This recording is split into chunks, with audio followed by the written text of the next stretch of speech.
우리가 이렇게 성경 말씀을 중심에 두고, 그리고 또 기도를 우리가 또 1만 시간 뭐 이렇게 함께 한다라고 하고, 또 봉헌을 한다. 여러분, 이게 다 뭐예요?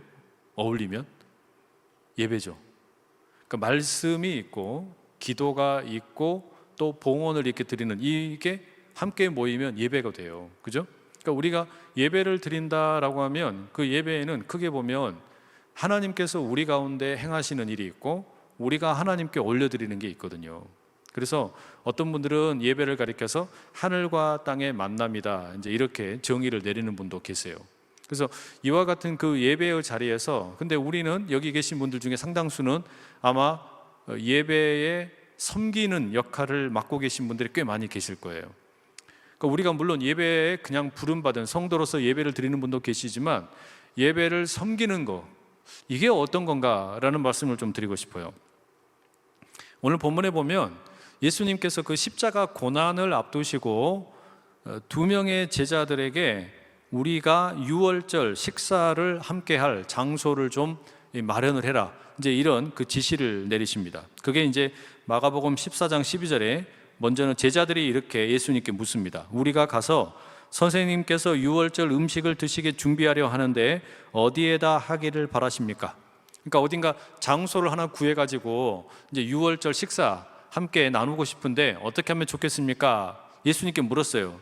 예수님 뭐라고 대답하시냐면, 성 안으로 들어가거라. 그러면 물동이를 메고 나오는 사람을 만날 것이니 그를 따라가거라. 그리고 그가 들어가는 집으로 가서 그 집 주인에게 말하라. 그러니까 성 안에 들어가면 물동이를 메고 오는 사람을 만나게 될 거니까 그 사람을 따라가서 그 사람에게 이렇게 말해라. 뭐라고 말하라고 말씀하시냐면요, 내가 내 제자들과 함께 유월절 음식을 먹을 내 사랑방이 어디에 있느냐. 이거 되게 좀 기가 막힌 거 아닙니까? 그러니까 예수님께서 그렇게 지시를 하셨어요. 그래서 2명의 제자들에게 가서 이렇게 하라. 성 안에 들어가서 누군가 물동이 메고 오는 사람이 있으면 그 사람 따라가가지고 그 집주인에게 말하기를, 내가 내 제자들과 함께 나눌 유월절 식사 그 자리가 어디 있냐. 이거 좀 이상하잖아요. 그런데 실제로 제자들이 그렇게 했어요. 그리고 집주인을 만났어요. 그랬더니 뭐라 그래요? 집주인이 큰 다락방을 보여주게 되고 진짜로 그렇게 이제 공간이 마련이 되어가지고 예수님과 함께 나눌 유월절 식탁이 마련이 되었다라는 거 아닙니까? 그리고 이제 예수님 말씀하신 대로 이 식탁을 준비를 하는 거예요. 떡과 잔, 이 둘이 가장 중요한 어떤 그 식탁의 이제 음식이 되는데요. 이렇게 보면 여러분, 그 예수님과 제자들이 함께 나누는 이런 그 식탁의 자리, 이걸 우리가 예배의 어떤 원형으로 생각을 해보면, 예배라고 하는 것은 가장 기본적으로는 뭡니까? 예배라고 하면 저는 뭐라고 생각을 하냐면요, 누가 뭐라 그래도 저는 예배는 만찬이라고 생각을 해요. 만찬. 그러니까 예수님께서 제자들과 나누는 이 마지막 식탁을 생각을 한다면 예배는 이를테면 만찬이면서 축제예요.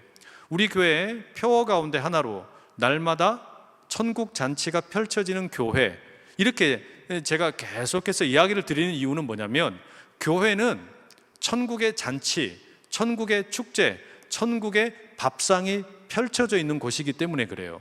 근데 여기서 여러분, 우리가 함께 나누는 이 밥상이라는 게, 이 축제라는 게 그 가장 대표적인 자리가 뭐예요? 그게 예배예요. 그러니까 예배에 대해서 우리가 그러니까 가톨릭에서 하는 것처럼 미사라고 부르지 않고 예배라고 하는 이유는, 미사라는 말의 어원은 그 제사, 이제 이런 표현에서 오잖아요. 그런데 우리는 이 자리는 축제의 자리, 예배의 자리. 말하자면 모든 주일 예배는요, 우리가 주일날 드리는 예배는 작은 부활절이라고 부릅니다. 그러니까 모든 이 주일 예배는 작은 부활절이에요. 그러니까 뭐냐면은 어떤 일이 있었든지 간에 우리는 이 주일이 될 때 함께 모여가지고요, 예수님의 죽음을 이기시고 부활하심을 기억하면서 예배를 드려요. 그래서 부활절만 부활절 예배가 아니라 모든 주일은, 우리가 함께 드리는 모든 예배는 작은 부활절과 같은 그런 감격이 있어요. 그러니까 우리가 드리는 예배의 자리 가운데서는 그 부활의 감격을 표현하는 축제, 만찬이 있다는 이야기예요. 그래서 이 만찬의 자리에 가장 대표적인 음식으로 소개가 되는 게 떡과 이 포도주입니다. 그러니까 배고픈 자들에게, 영적으로 줄인 자들에게 하나님의 말씀의 양식이, 또 마음이 상한 자들에게 위로의 떡이, 또 어떤 그 격려의 포도주가 함께 나누어지는 자리라는 거예요. 그래서 여러분, 이 만찬을 우리가 예배의 어떤 원형으로 생각을 해놓고 보면 가만히 보세요. 이 만찬 장소를 누가 준비하셨어요? 예수님이 하셨죠. 그 다음에 그러면 우리 교회를 누가 예비하셨습니까? 예수님이 하신 일이에요. 그리고 여러분이 흩어져 가지고 주일뿐만이 아니라 뭐 구역에서 예배를 드리신단 말이에요. 구역 예배를 누가 준비하셨습니까? 그것도 예수님이 하시는 거예요. 우리가 드리는 예배의 장소와 시간은 예수님께서 마련을 하신 거예요. 마치 이 두 명의 제자들에게 유월절 만찬을 준비하도록 성 안으로 보내신 것처럼 예수님이 이미 이 예배를 준비를 해 놓으신 거예요. 그러니까 만찬을 준비하신, 이 축제의 예배를 준비하신 분이 누구냐면 예수님이신 거예요. 그런데 장소만 준비해 가지고는 어떤 이 실무적인 것은 이루어질 수가 없잖아요. 그러니까 예수님께서 실질적으로 장소를 준비하시고 모든 걸 준비를 하시는 분이지만, 그런데 이와 같은 잔치의 예배, 축제의 예배의 실무를 담당하도록 제자들을 세우셨어요. 이게 마찬가지예요. 우리가 날마다 천국 잔치가 펼쳐지는 예배, 이 예배를 원형적으로 준비하신 분은 예수님이신데, 예수님께서는 우리 가운데 몇몇 사람들을 선택을 하셔가지고 보다 구체적인 일을 맡기시는 거예요. 그게 예배의 사역자로 부름받았다라는 뜻입니다. 그러니까 우리 모두는 다 예수님이 준비하여 놓으신 식탁의 자리, 만찬의 자리에 초청을 받았는데, 우리 가운데 몇 사람을 따로 택하셔가지고 이 예배를 섬기는 자로서 준비케 하시는 거예요. 자, 예를 들어서 저는 뭘 준비하라고 부름을 받았냐? 말씀이라고 하는 떡을 준비하도록 예수님이 부르셨어요. 그리고 또 어떤 분들은 찬양대, 여기 찬양대나 또 우리 찬양팀, 찬양을 준비하도록 부르셨어요. 안내위원은 안내의 역할을 잘 하도록 예수님이 또 일을 맡기셨어요. 주차위원들은 차량 안내를 잘 돕도록 부르셨어요. 봉헌위원은 봉헌을 잘 준비하도록 부르셨어요. 기도하는 분들은 또 기도의 역할을 하도록 부르신 거예요. 이와 같이 예배라고 하는 이 자리는 예수님이 준비하셨지만, 우리 가운데 몇 사람을 다 택하셔가지고 너는 이걸 좀 해라, 너는 저걸 좀 해라, 이렇게 역할을 맡기셨어요. 그러니까 여러분, 그러면 우리에게 맡겨진 이 역할들, 그게 뭐가 되었든 우리가 섬기는 이 예배의 자리에서 우리에게 맡겨진 일들, 그거 여러분 왜 하세요? 여러분 하시는 이유가 뭡니까? 찬양을 왜 하세요? 그 다음에 무슨 뭐 여기 주차 안내를 왜 하세요? 안내위원은, 봉헌위원은 뭐 이와 같은 일들, 또는 뭐 식당의 봉사 같은 거, 이거 왜 하시는 겁니까? 시간이 남아서 하는 분 계세요? 아니면 할 일이 없어서 하십니까? 아니에요. 그거는 예수님께서 이 두 명의 제자들을 성 안으로 보내시고 유월절 만찬을 준비하도록 맡기셨던 것처럼 예수님께서 우리에게 이 일을 맡기셨기 때문이에요. 그러니까 이 말은 예수님께서 우리를 예배를 위한 사역자로 세우셨다는 이야기예요. 우리 모두가 각자가 부름받은 바를 따라서 예배를 섬기는 자로 그 예수님이 맡겨주신 일을 하게 되었다라는 말이에요. 이게 여러분 예배를 드리는 우리에게 주어진 이 역할이에요. 그러니까 여러분, 예수님께서 이 일들을 맡기실 때 우리를 택하셔서 우리에게 이 일을 맡기셨다. 이건 얼마나 귀한 이 소명인지 몰라요. 이것이 우리가 일상의 자리에서 일을 하면서, 내가 어떤 분들은 사업하는 분도 있고 어떤 분은 공무원도 있고 또 어떤 분은 그냥 어떤 일반 직장에 이렇게 일하는 분도 계시잖아요. 이것이 우리로 하여금 일터에서의 소명이라면 우리 각자에게 일터에서 이 일을 하도록 하나님께서 맡기셨다면 예배의 자리도 역시 우리 주님께서 각자가 예배를 위해서 무언가를 하도록 부르셨어요. 그러니까 이중의 소명이 있어요. 우리에게는, 그리스도인들에게는 한편으로는 예수님을 섬기는 일에 있어서의 각자의 부르심이라는 소명이 있고, 또 한편으로는 우리 각자의 일상의 삶에서의 또 다른 예배자로서 우리 각자에게 맡겨진 일을 잘 감당하도록 부르신 이 소명이 있단 말이에요. 이 이중적인 소명입니다. 그런데 제자들이요, 예수님과 함께 이 모인 자리에서 이제 유월절 식탁을 나누지 않습니까? 이때 제자들이 감정이 어땠을까요? 유월절 이 만찬의 자리를 이제 함께 나눠야 되는데 뭐 떡도 준비했어요. 포도주도 준비를 했어요. 이때 이 제자들이 가지고 있었던 감정이 어땠을까요? 이 제자들이 가지고 있었던 이 감정, 당연히 무언가 좀 두려움이 많이 있었을 겁니다. 왜 그런가 하니 이 제자들은요, 예수님과 함께 갈릴리에서부터 한 3년 동안 동행을 해왔습니다. 처음에 예수님께서 갈릴리에서 활동하실 때는 정말 인기가 대단했습니다. 갈릴리에서는요, 모든 사람들이 예수님을 칭찬을 하고 예수님을 만나고 싶어 했고, 병자들을 만나면 예수님이 다 고쳐주시기도 했고, 뭐 기가 막힌 기적들이 너무 많이 펼쳐졌어요. 그런데 이제 갈릴리에서 예루살렘으로 이렇게 내려오니까 분위기가 완전히 달라진 겁니다. 이 갈릴리에서 있을 때는 거기는 조금 변두리이기도 했고 촌 지역이기도 했기 때문인지 모르지만 사람들도 순박했는데, 이 예루살렘에 오니까요, 여기는 이제 막 의리의리한 뭐 성전도 있고 왕궁도 있고 사람들도 훨씬 더 이 권력이 있는 사람들이 많이 있어요. 이들이 예수님에 대해서 견제하는 것이 장난이 아닙니다. 뭐 바리새인, 뭐 제사장, 사두개인, 서기관, 이런 사람들이 함께 모여가지고 계속해서 예수님을 견제를 합니다. 근데 아랑곳하지 않고 예수님은 타협이라는 게 없어요. 오히려 더 그냥 올곧게 하나님의 말씀을 증거하고 이 사람들과 점점 대립각을 세웁니다. 그러다 보니까 어떤 일이 생겨요? 이 종교 지도자들이 어떻게 하면 예수님을 죽일까 궁리를 하고 또 궁리를 하고 있는 중입니다. 제자들이 이걸 모르겠어요? 예수님 따라다니면서 예수님을 지금 죽이려는 사람들의 어떤 이런 계략이 있다는 거 너무 잘 알잖아요. 그런 와중에 지금 이 제자들이 예수님과 함께 식탁을 마주하고 있는 겁니다. 이 유월절 이 식탁의 자리 두려워요. 혹시라도 정말로 그런 일이 있어서는 안 되겠지만 예수님이 죽으시면 어떡하지? 예수님이 잡혀가시면 어떡하지? 내가 3년이나 예수님을 따라다녔는데 이게 정말로 뭔가 일이 잘못되면 내가 지난 3년 동안 헛된 일을 한 건 아닌가, 이와 같은 생각들이 너무 많이 듭니다. 이런 상황인데 예수님께서는요, 그 제자들에게 공공연하게 무슨 이야기를 하시냐면, 내가 십자가에 못 박혀 죽을 거다, 내가 십자가에 못 박혀 죽고 3일 만에 다시 살아날 거다. 예수님이 십자가를 짊어지신다는 이야기를 계속 반복해서 하십니다. 적어도 한 3번은 이야기를 하셨어요.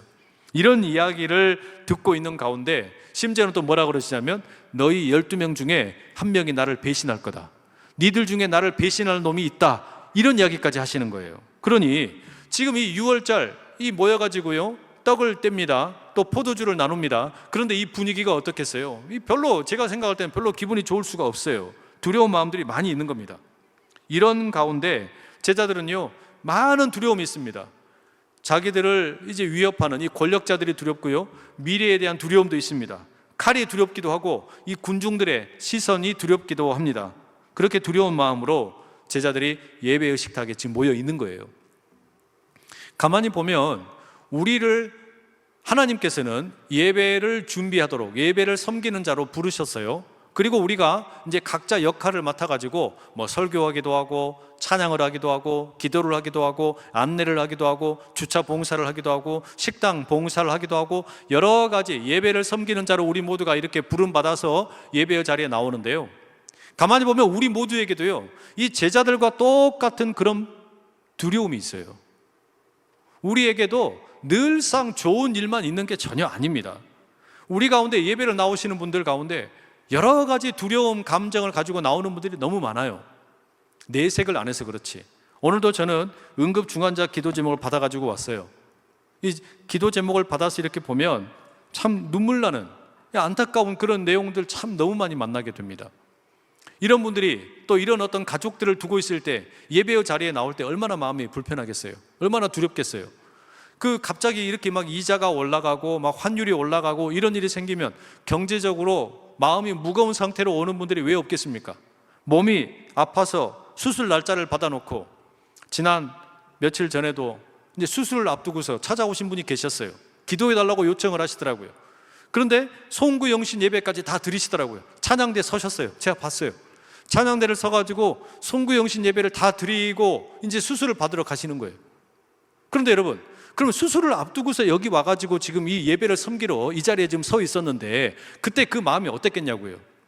당연히 겁이 나죠. 며칠 뒤면 나 지금 수술 받아야 되는데 당연히 예배의 자리에 나오지만요, 두려움이 있어요. 겁이 나는 거예요. 내가 이제 불과 며칠 지나면 병원에 입원을 해가지고 수술대 위에 올라가야 되는데 그런 걱정이 왜 없겠어요? 우리 아이들 같으면 지금 이제 수능 시험 끝나고 이제는 홀가분한 친구들도 있겠지만 어떤 친구들은 과연 이 학교를 내가 들어갈 수 있을까? 걱정되는 친구들도 있을 거예요. 본래 이제 여러분 수능이 되었든 아니면 기말고사 치르고 나서 제일 두려울 때가 언제입니까? 성적표 받을 때예요. 그렇지? 성적표 받아 들고 나서 그 다음 이제 다뤄오는 주일날 이 교회에 가려고 그러면 어때요? 이 교회 갈 맛이 안 나지. 모르겠어요. 우리 친구들은 안 그런지 모르겠는데 당연히 그럴 거예요. 심지어 여러분 조금 더 그냥 아마 이런 분도 있지 않겠습니까? 우리가 잘 아는 것처럼 무안공항에서 너무나 안타깝게 이런 여객기가 그냥 충돌을 해가지고 수많은 사람들이 돌아가셨잖아요. 근데 이런 어떤 그들 가운데 만약에 내 가족이 있다면 또는 친척이 있다면 어떨까요? 이 예배드리러 나오는 자리가 편할 수가 없죠. 얼마나 마음이 무겁겠어요. 혹시라도 거기가 이제 전라도 지방이니까 혹시라도 제 이제 지인들 중에 광주에서 목회하는 분들이 계세요. 그래서 이제 단톡방 이런 카톡으로 제가 그런 글이 올라왔길래 혹시 괜찮으시냐 이렇게 이제 글을 남겼어요. 그랬더니 광주에 꽤 큰 교회에 지금 담임하고 있는 목사님이 우리 교회에 2가정이 있다고 그 이야기를 하시더라고요. 우리 가정에 2가정이 있다고. 그러면 여러분 그런 이야기를 들었을 때 우리의 예배의 자리가 어떻겠어요? 당연히 무거울 수밖에 없잖아요. 답답할 수밖에 없어요. 또한 여러분 우리가 참 놀랍게도 12월 31일까지 해서 우리 원로 목사님 장례를 마쳤는데 이 장례를 마치고 나서 예배의 자리에 이렇게 딱 갔을 때 이게 어떻겠어요? 무거울 수밖에 없잖아요.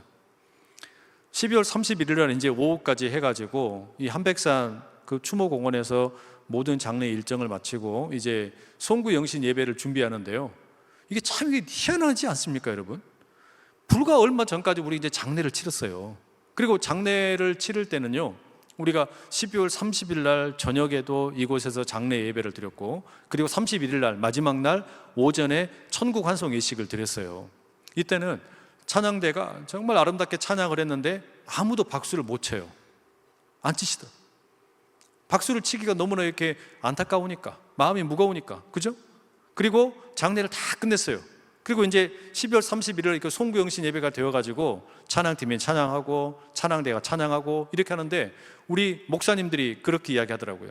이거 예배가 어떨까 그런 걱정을 했대요. 이런 무거운 분위기에서 어떻게 할까 그런 걱정이 들었다는 거예요. 왜 그런 생각이 안 들겠습니까? 그죠? 무슨 이야기를 해도 이걸 어떻게 우리가 이겨내야 될까 이런 생각이 드는 거예요. 우리에게는 이런 모습이 너무 많아요. 천국 잔치 앞에 나왔는데 예수님께서 생명의 떡을 나누어 주시고 생명의 피를 나누어 주시는 그 자리에 나왔는데 우리에게는요 언제나 인간인지라 우리의 어떤 삶의 여러 가지 수많은 어떤 일들 때문에 우리에게는 이 두려움이 너무 많아요.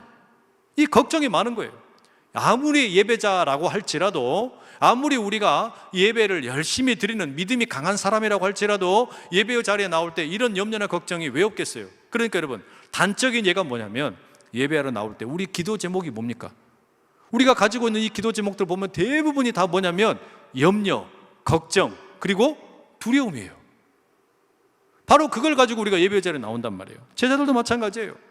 근심이 있습니다. 두려움이 있습니다.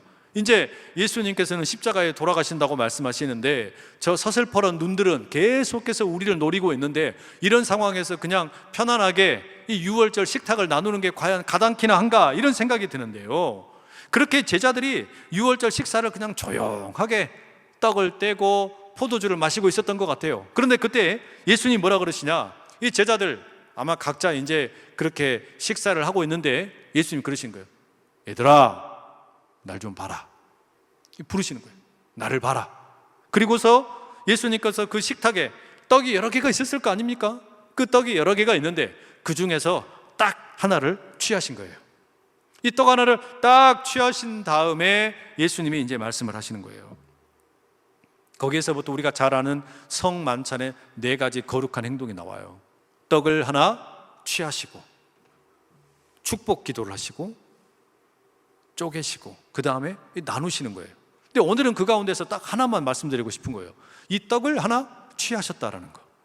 거기 여러분 그 식탁에는 당연히 여러 떡들이 있었을 겁니다. 그러니까 물론 종류는 한 가지지만 떡이 여러 개가 있었을 거란 말이에요. 근데 그 중에 예수님이 떡을 하나 딱 취하셨어요. 이걸 볼 때 제자들은 자연스럽게 뭐가 생각이 나냐면 예수님이 과거에 갈릴리에서 행하셨던 오병이어의 기적이 생각이 납니다. 그때도 빈 들에서 이 제자들이 가만히 보니까 수많은 사람들이 몰려와가지고 예수님으로부터 치유를 받기 위해서 막 기도를 요청하고 있었습니다. 그런데 저녁이 되었는데도 사람들이 먹을 것이 없는데도 불구하고 떠나지를 않아요. 걱정이 되니까 제자들이 예수님께 말했어요. 예수님, 이 많은 사람들 어떡합니까? 자기 집에 가든지 아니면 마을에 가서 떡을 사 먹으라고 해야 되지 않겠습니까? 그러지 마라. 너희들이 떡을 줘라. 너희들이 먹을 걸 줘라. 예수님, 우리 아무것도 없어요. 우리 갖고 있는 거 떡 2개가 아니고 떡 5개, 그리고 물고기 2마리 이것밖에 없어요. 이걸 가지고 저 많은 사람들, 5천 명이나 되는 사람들을 어떻게 먹입니까? 그거 내게로 갖고 와라. 이 제자들이 예수님 앞에 그때 갖다 드렸어요. 그랬을 때 어떻게 됩니까? 예수님이 그 떡을 취하시고 그 물고기를 취하시고 그리고 그것을 하늘을 우러러서 축복기도 하시고 그리고 쪼개어가지고 제자들에게 나누시고 제자들이 그 무리들에게 나누었더니 배불리 먹었단 말이에요. 그런데 지금 예수님께서 다시 이 6월절에 식탁 가운데서 이 떡을 하나 취하신 거예요. 이 떡이라고 하는 거예요. 물이지만 떡이에요. 떡을 하나 취하신 거예요. 말씀을 대신해서 말씀을 하십니다. 뭐라 그러냐? 얘들아, 여기 이렇게 떡이 참 많이 있는데 그 중에 나는 이 많은 떡 가운데 이걸 하나 취한다. 이 떡 하나를 내가 취했다. 이 떡 하나를 내가 택했다. 세상에 수없이 많은 떡이 있다. 그러나 그 가운데 내가 이 떡 하나를 취한 것처럼 나는 잘난 사람도 있고 못난 사람도 있고 부자도 있고 가난한 자도 있고 잘생긴 사람도 있고 못생긴 사람도 있고 많이 배운 사람도 있고 배우지 못한 사람도 있고 또 아주 그냥 권력을 가지고 있는 사람도 있고 노예들도 있고 그러나 그 많은 사람들 가운데 너희들 아느냐? 나는 그 수많은 사람들 가운데 너희들을 택하였다. 내가 너희들을 택했다. 마치 여기 있는 이 수많은 떡들 가운데 이 떡 하나를 취한 것처럼 이 떡 하나를 내가 취한 것처럼 이 세상에 얼마나 많은 종류의 사람들이 있느냐? 그 많은 사람들 가운데 나는 너희들을 나의 제자로 택하였다. 그리고 지금 내 손에 들린 이 떡처럼 너희들을 내가 택한 이유는 뭐냐? 그것은 너희들이 나의 소유 되었음을 말하기 위해서다. 너희들은 하나님 거다. 제자 너희들은 다 하나님 거다. 여기 이 수많은 떡들 가운데 택함 받은 너희들은 다 하나님의 소유다. 예수님 말씀하시는 거예요. 그래서 뭐라고 말씀하시죠? 다른 거 두려워하지 말아라. 하나님이 너희들을 택하셨으니 내가 너희들을 택하였으니 이제 너희들은 다른 걸 두려워하지 말아라. 너희들은 하나님의 택함 받은 존재다. 하나님이 너희들을 택하였다. 여러분, 이게 예배의 시작이에요. 택하셨다라는 거. 하나님께서 저와 여러분을 택하셨다라는 거. 이게 여러분 얼마나 기가 막힌 일인지 몰라요. 걱정이나 염려가 산더미 같은 우리들인데요, 예수님께서 뭐라고 그러십니까? 수고하고 무거운 짐진 자들아 다 내게로 오라. 내가 너희를 쉬게 하리라. 수고하고 무거운 짐, 거기는 걱정도 있고 뭐 근심도 있고 두려움도 있고 얼마나 그런 게 많겠어요. 그런데 그런 것을 다 가지고 그냥 그대로 내게로 오라는 거예요. 그 수고하고 무거운 짐진 자들아 다 내게로 오라. 내가 너희를 쉬게 하리라. 그 수고하고 무거운 짐을 다 내려놔라. 그럼 불교에서는 뭐라고 그랬습니까? 불교에서는 그걸 다 비워라 그러잖아요. 우리 보고 비우래. 불교에서는 우리 보고 그걸 다 내려놓으라고 말해요. 근데 예수님 뭐라고 그러십니까? 수고하고 무거운 짐 그거 다 갖고 나한테 와라 그러시잖아요. 이게 여러분 예수님의 복음 아닙니까? 그러니까 우리 보고 자꾸 비워라, 나를 비워내면 뭐가 이제 우리가 좀 가벼워질 것이고 새로운 뭔가를 볼게 될 거다. 물론 그것도 중요한 가르침이지만 주님이 제자들에게 예배의 자리로 부르시는 그 핵심이 뭐냐면 너 짐 많이 있는 거 내가 안다. 너 거기 많이 두려움도 많이 있는 거 내가 안다. 너 걱정도 많이 있는 거 내가 안다. 그런데 그거 네 스스로는 비워낼 수도 없고 그거 너 어떻게 내려놓을 수도 없겠지만 그거 다 내게로 갖고 와라. 그걸 예수님 다 택하셨다는 거예요. 내가 너를 택했다. 이 여러분 예수님이 나를 택하셨다라는 것이 우리 예배의 시작이에요. 이게 우리 예배의 시작이에요. 내가 지금 가지고 있는 염려나 걱정을 어디 다른 데다 맡길 생각을 하지 말고 그거 가지고 그대로 내게로 와라. 그런데 예수님은 그런 우리를 고스란히 예배자로 받으시는 거예요. 우리나라에 참 떡도 종류가 겁나게 많더라고요.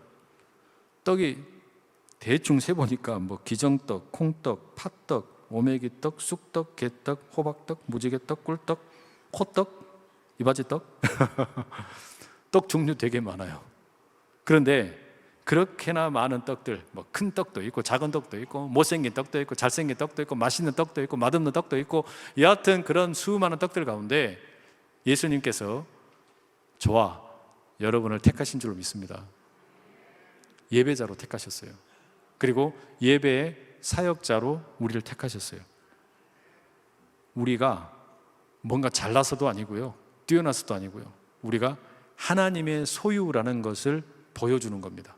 옆에 있는 분에게 이렇게 한번 좀 선포를 해주세요. 그리고 예쁘게, 막 그냥 거칠게 이야기하지 마시고 예쁘게 뭐라고 그러시냐? 당신은 하나님의 소유입니다.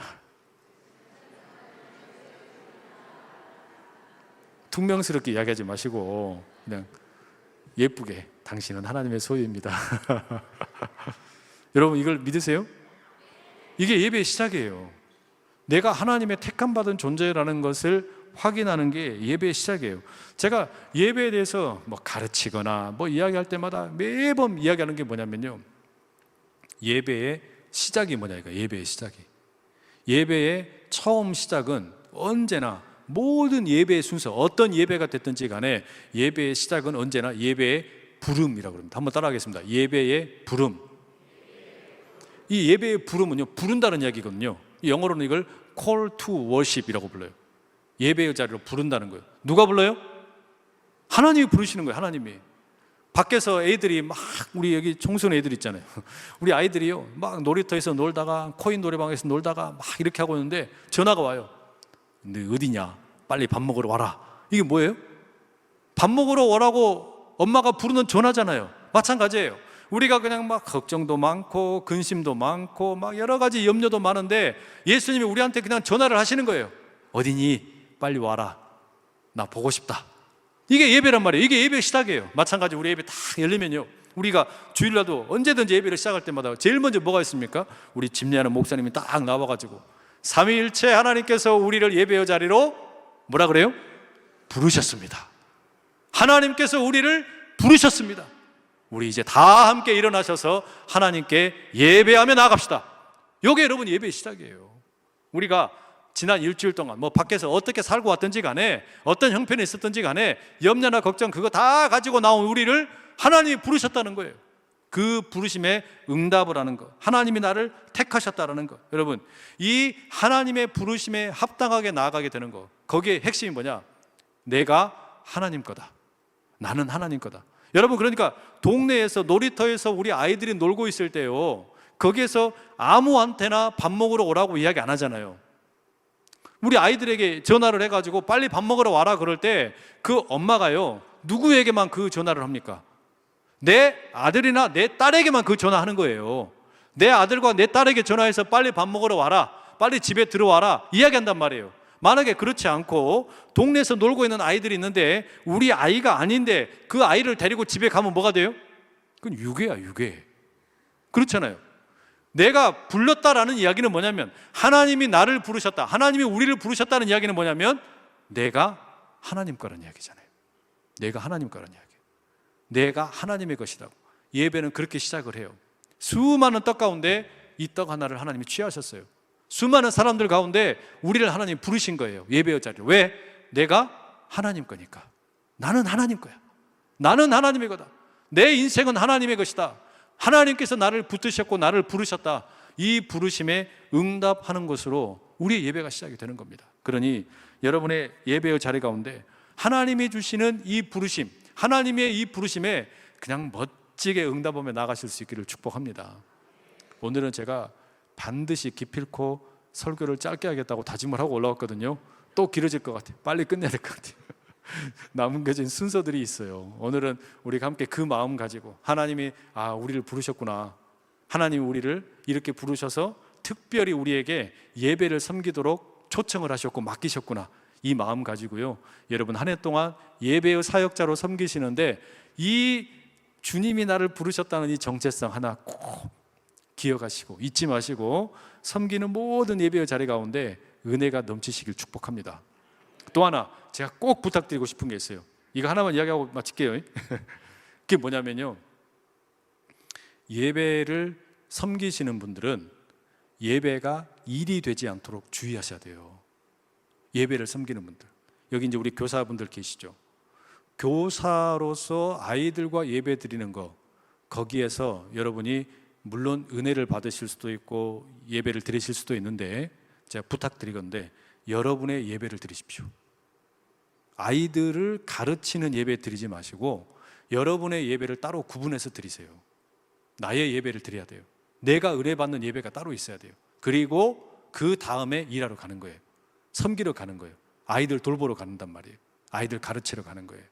찬양대에 서시는 분들도 여기에서 찬양을 하러 예배를 드리러 오시면 안 돼요. 이거는 찬양을 하는 게 그냥 내가 주어진 무슨 사역을 하러 오는 일이 아니라 나는 여기에 먼저 예배로 왔어요. 그러니까 혹여라도 내가 찬양을 하지 않는다 그러면 난 그냥 주일날 예배 안 갈 거야 이러면 안 돼. 그죠? 나는 여기 지금 찬양이라고 하는 사역을 하러 온 게 아니라 나는 예배자로 왔어요. 내 예배가 먼저 회복이 돼야 돼요. 어떤 예배가 됐든지 간에. 그래서 저도 주일날 적어도 3번 설교 아니면 4번, 때로는 5번씩 이렇게 설교나 또는 모임이 있는데, 언제나 저는 2부 예배, 8시 예배는 제 개인의 예배라고 생각을 하고 드려요. 이건 내 예배다. 이건 내가 드리는 예배다. 이 예배를 최선을 다해서 하나님께 예배를 올려드려요. 물론 그러면 10시 예배나 12시 예배는 대충 한다는 말이 아니고 적어도 이 시간은 나의 개인의 예배, 하나님께 드리는 예배다. 그 마음을 갖고 간단 말이에요.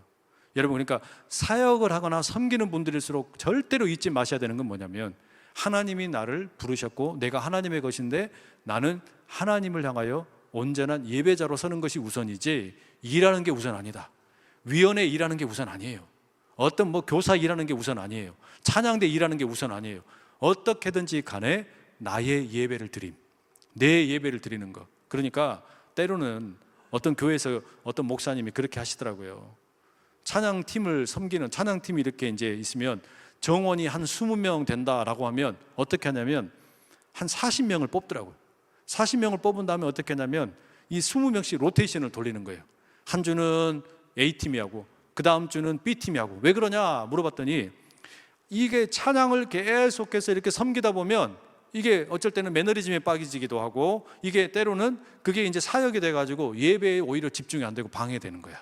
그래서 그럴 바에는 돌아가면서 하자. 한 주는 우리가 그렇게 찬양을 섬기면서 일을 하고 찬양을 하고, 또 한 주는 예배자로 회중석에 앉아서 우리가 주님을 찬양을 하고 예배드리고, 그렇게 해서라도 나의 예배를 건강하게 만드는 거, 이게 필요하다는 거예요.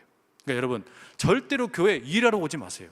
절대 교회 일하러 오면 안 돼요. 우리는 교회에 예배하러 오는 겁니다. 한번 따라하겠습니다. 예배에 온전한 승부를 걸자. 그래서 여러분, 우리가 몇 년 전에 그런 일을 했잖아요. 5주차가 되면 우리 식당도 하지 말자고. 그러니까 식당도 하지 말자라고 하는 그 취지는 뭐냐면, 우리가 일하다가 예배 못 드리는 일 없게 하기 위해서. 근데 식당 일하는 것 때문에 예배를 못 드리는 일 없게, 그렇게 해서는 안 된단 말이에요. 우리가 목적이 뭔지, 이 본질이 살아있어야 돼요. 이 교회에 우리가 모이는 이유, 그 제일 중요한 이유는 다른 거 다 안 해도 우리가 반드시 해야 되는 게 뭐예요? 이 예배. 우리 예배로 하나님께서 그렇게 지으셨다 그랬잖아요. 이사야에 보면 그런 말씀이 나오죠. 이 백성은 내가 나를 위하여 지었나니 나를 찬송하게 하려 부르셨다. 하나님 그렇게 말씀하셨단 말이에요.